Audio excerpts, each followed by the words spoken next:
Welcome to the George FT YouTube channel. Today we'll discuss how we're travelling in AFL Fantasy over the past few weeks. I think the last team update I did was probably 3 or 4 weeks ago, so go through my last few trades and how we're travelling in our plans, so should be good.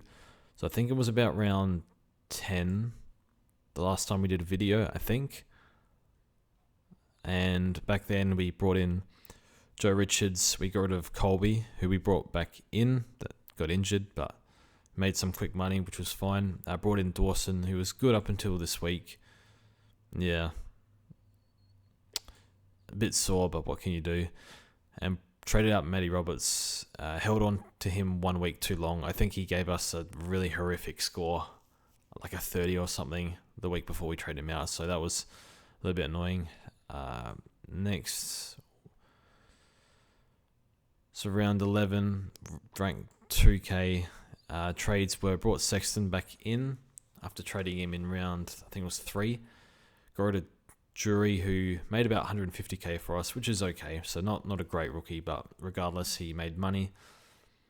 And brought in Kane McAuliffe. I think he was 240k, and Darcy Jones got injured, so couldn't really get to much without giving up a rookie with more money to make. So brought in Sexton for 2 dead rookies. And round 12, which was last round, or the round that just happened, we brought in Friger for Joe Richards, which unfortunately was a good rookie, and we did actually field him for his good score, which was lucky. Get to this middle trade in a second. Brought in Ned Moyle for Hugo Garcia, who I don't know gets a game with Dow back in and Crouch is racking it up in the VFL. So I thought, I think he should be playing, given where the Saints are at, but they want to develop in the VFL, which is whatever. And we did the most random trade. So Peatling isn't even playing. He had his bye this week, and I figured with Cogs going down, he went on and took CBAs. So I'm hoping he's going to get CBAs with Cogs out and Kelly out for a while.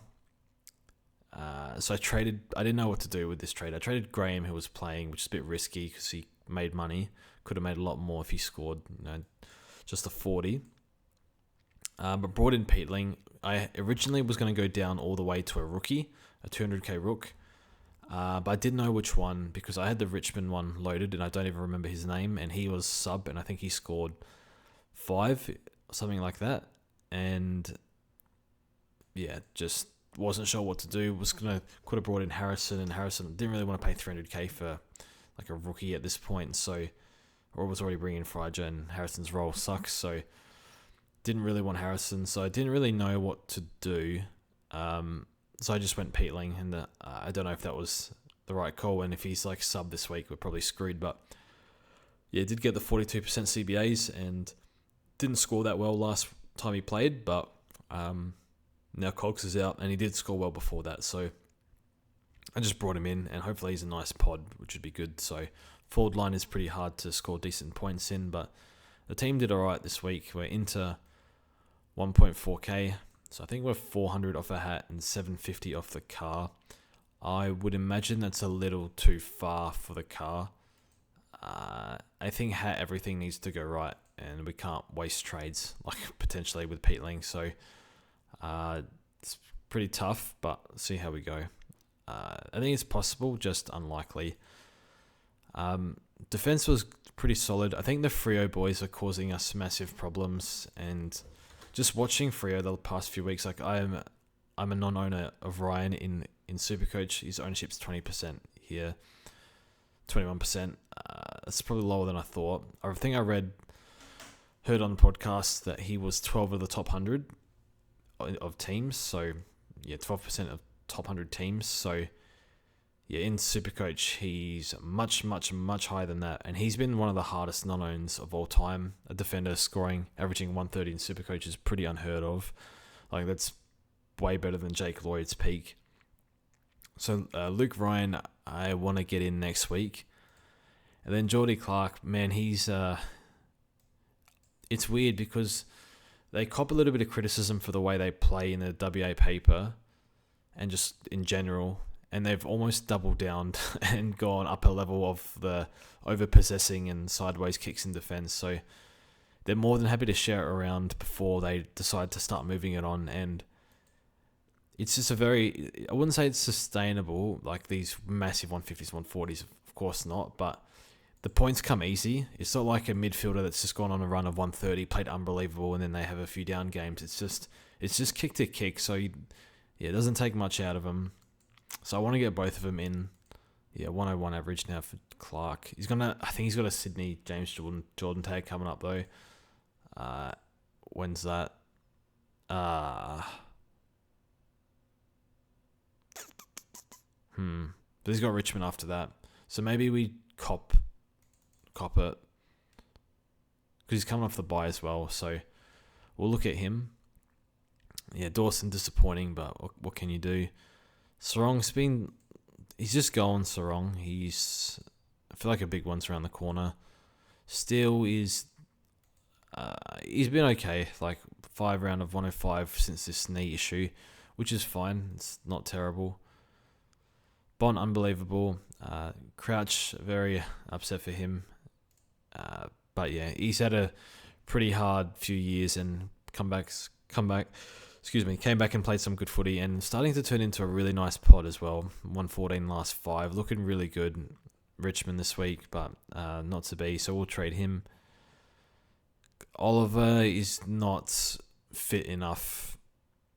Now, they got hammered this week. Is it Queen's birthday this week? Does that mean it's a public holiday? Should be nice. I'll take that. I want out of Clayton Oliver. He's not a top 8. He has to go eventually, and why not on his bye? I guess you could hold through and get rookies off first, but I think we're only fielding 2 or 3 rookies if we were full premium, and we might be able to fix that to 22 or 21 premium outside of the buys. Sharp I'm going to hold Sharp through the buys. His 5 round is 95. Probably not sustainable. Who's he got? Oh, it's Sam Strong, Dogs, and Gold Coast. He finds himself open a lot and just seems to have wide open scoring shots. So, yeah, he's also like they move it a bit slow sometimes, and he can sort of get involved in that on the wing where they chip, and he can sort of outrun his opponent and find space. But yeah, his running capacity is pretty unique for them. So happy to hold him, and we played Fryger over McAuliffe. Gorn was solid. Moyle, I don't think he'll play this week. It seems like Witts might be a 1 weeker, but hopefully they're conservative. So brought him in just to cover for a score as well. Scored 76, so got a few points and 50k.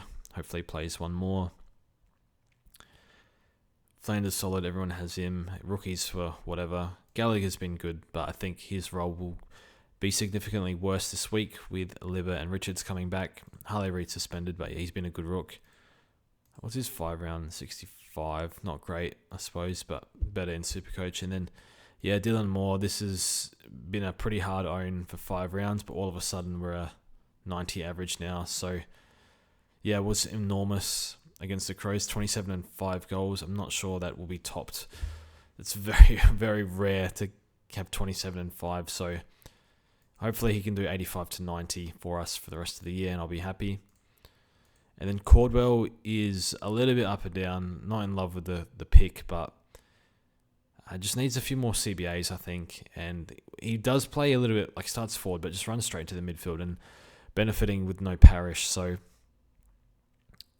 yeah, I think it's a little bit of string in the CBAs as well, which is maybe holding him back a little bit. So, he's a tackler, so more CBAs will be good for him. And yeah, benches. We've got a few deads in Livingston, Manor, and Reed, which we wish we fixed earlier, but couldn't do that.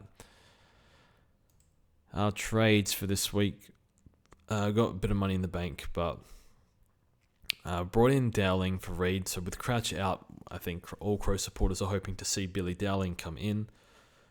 I'll go a dead rookie if I have to. I'm not interested in more cash gen at the moment. I think ideally you do grab a rookie, but if it's starting to hurt the top end premium that you want, then I'm not interested at this point of the year. So look, any 200k player, I'll just take him if they're named and not subbed. Bring in Fisher for Closey. So lucky for us, Fisher had the bye, so bit of relief, and now we can grab him I think people would have grabbed him for like 650, but pay an extra 100k, that's alright. Go to Closey, who has a bye next week, and yeah, holding him hasn't really done us any favours. An extra 1 or 2 weeks. And bringing in Errol for Matt Crouch. Tom Green, I'm not sure on at all. Never plays full seasons anyway. I think he's fine though, like if you need money. Like if I find we're running out of money, I think he's one we could look at. So 81, he's got the 7 score in there. Last 3's 90, which is not great. Green's a weird one. I don't know. How do you check the recent scores? Okay, here. Hasn't turned in 3 weeks. I think the bye probably serve him well with the coming off the injury, so could go Green. I like Errol into this Geelong matchup though, and trust Errol a little bit more. Even though Green's role is much better, I trust Errol just durability wise as well. So we'll go Errol. Can look at Green next week if we want. So those are the trades. That's how we're setting up. So just count how many rookies we have on field, or count our players I'm happy to field every week. So 1, 2, 3, 4, 5, 6, 7. Get to Sexton. Worry about that off his bye. 8, 9, 10, 11, 12, 13, 14, 15, 16, 17, 18, 19. So 19 plus Peatling, Sharp, and Wilson. So we need to upgrade those 3. And they need to become 3 mids, I think. We only have 5 mids. No, 6. Get rid of Oliver. So we'll grab, I think, Dunkley, Merritt, and who's the other one that we want? And probably grab Walsh. Those 3.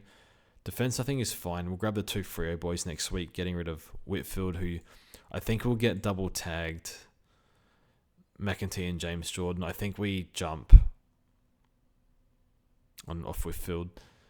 He's also just a risk of getting concussed every week. He finds himself in horrific positions somehow every week. Forwards, we need Zorko. But I think we're happy with Moore and Cordwell for the time being. We'll have Fisher and Sexton down here. So one of them has to go for Zorko. Maybe it's Cordwell when Parrish is back. Last 393. You could do worse than Cordwell. Is it more that goes for Sexton? I don't know who goes or not.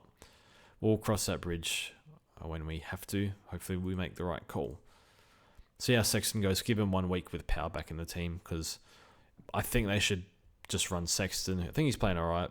Sexton and Power halfback, and put Flanders in the midfield, because I think their 4th mid's not getting it done, whoever they're trying in there at the moment. So that's what I would do, but Dimmer knows best. So that's it from me. Thanks for watching, and we'll see you guys next week. Maybe next week. We'll see.